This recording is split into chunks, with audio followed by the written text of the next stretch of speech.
जय हिंद। देखिए, कश्मीर का बैसरान घाटी जो है ये बहुत ही अपने सुंदर दृश्य के लिए प्रसिद्ध है, इसीलिए इसे मिनी स्विट्जरलैंड कहा जाता है। जिस कारण इस जिले में बहुत ज़्यादा, इस घाटी में बहुत ज़्यादा भारत के अन्य राज्यों से सैलानी पर्यटक घूमने जाते हैं। ये पहाड़ों से घिरा हुआ है। इन पहाड़ों के बीच में घाटियां हैं जो दूर में यहाँ पे पूरी तरह से बर्फ से ढकी पहाड़ियां हैं। ठंड का दिन आता है तो इस पे बर्फ की एक चादर पड़ जाती है जो बहुत ही मनोहर दृश्य दिखता है, और इसके सामने ऊंची ऊंची चोटियां हैं। गर्मी के दिन में जैसे अभी के वर्तमान समय में यहाँ पूरा हरियाली छा जाता है, और ठंड के दिन में इसमें बर्फ जम जाता है। ऐसे ही बहुत सारे सैलानी यहाँ घूमने गए थे। हालांकि ये जगह बहुत ही प्रसिद्ध है। पहलगांव जो जगह है, पहलगांव में ये घाटी है। पहलगांव जो जगह है वहां से ये घाटी लगभग आधे से 1 घंटे के डिस्टेंस पे है। पहाड़ों पर आधा ज़्यादा दूरी नहीं होती है, लेकिन घुमावदार रास्ता का होने की वजह से दूरियां बढ़ जाती हैं। तो यहीं पर जब अमरनाथ की यात्रा शुरू होती है, अभी 2 जुलाई से अमरनाथ की यात्रा शुरू होने वाली है, तो इस पहलगांव को एक बेस कैंप के रूप में यूज किया जाता है।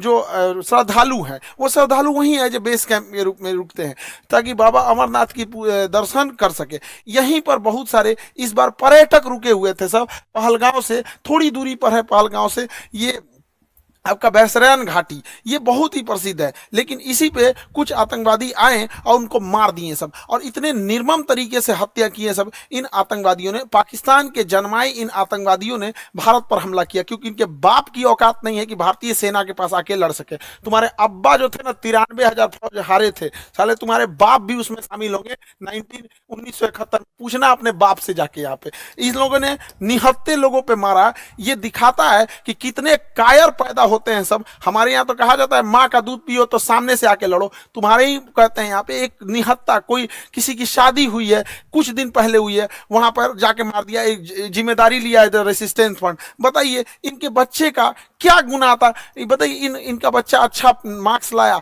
तो घूमने के लिए यहाँ आ गए। किसी की शादी 1 हफ्ते हुई है, किसी के हस्बैंड को मार दिया गया, वो कह रही है कि मेरे हमको भी मार दो यहाँ, लेकिन कह रहे नहीं तुम अपनी सरकार को जाके बताओगे। अरे सरकार को तो पता चल गया है, लेकिन हम लोग को जो है ना अभी इलाज होगा इसका अच्छा से यहाँ पे।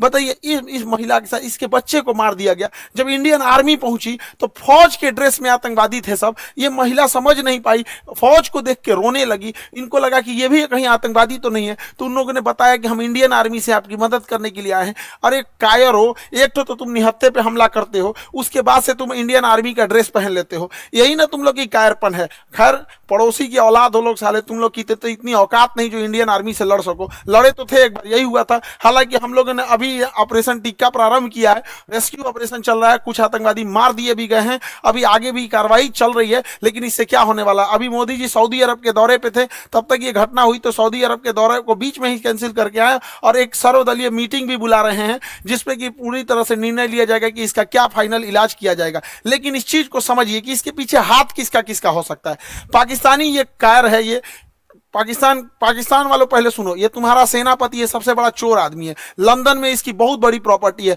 अमेरिका में अपने बच्चों के लिए फार्म हाउस खरीद के रखा, पता करा लेना तुम लोग। यहाँ पर 1 से 1 करोड़पति। ये आईएसआई में था। पाकिस्तानी आतंकवादी संगठन, जो सरकारी आतंकवादी संगठन है उसका नाम आईएसआई है, वहां पे उसका ये हेड रहा है। तो ये सेना में बहुत घपला किया है और सेना का मनोबल डाउन हो गया है इसके वजह से। तो ये सोच रहा है एक तो एस्केलेट हो जाए, एक लड़ाई एस्केलेट हो जाए। इसलिए इसने रावलपिंडी में एक भाषण दिया था कि हम बताएंगे कि क्यों पाकिस्तान अलग हुआ था। अरे पाकिस्तान इसलिए अलग हुआ था कि एक साफ सुथरा इंसान सुअर के साथ नहीं रह सकता है। तुम्हारा जो सरगना था जिन्ना, उसने अलग कर दिया भारत से, सुअरों को अलग करके वहां अलग कर दिया। तो ये पूरी के पूरे वहां पे, और जो पाकिस्तान यहां से गए थे लोग ना, ये सोच के कि पाकिस्तान एक बहुत खूबसूरत देश बनेगा। देख लो तुम्हारे देश में क्या हाल हो चुका है। यहाँ पर दुनिया थूकती है साला। अगर एयरपोर्ट पे पता चल जाए कि पाकिस्तानी है तो बगल का आदमी उठ के चला जाता है। अगर जहाज में पता चल जाए कि मेरे बगल में पाकिस्तानी बैठा है, उसका पूरा रास्ता पर टेंशन में रहेगा कि पूरी तरह से सलामत जा पाएगा कि रास्ते में फटेगा यहाँ पर।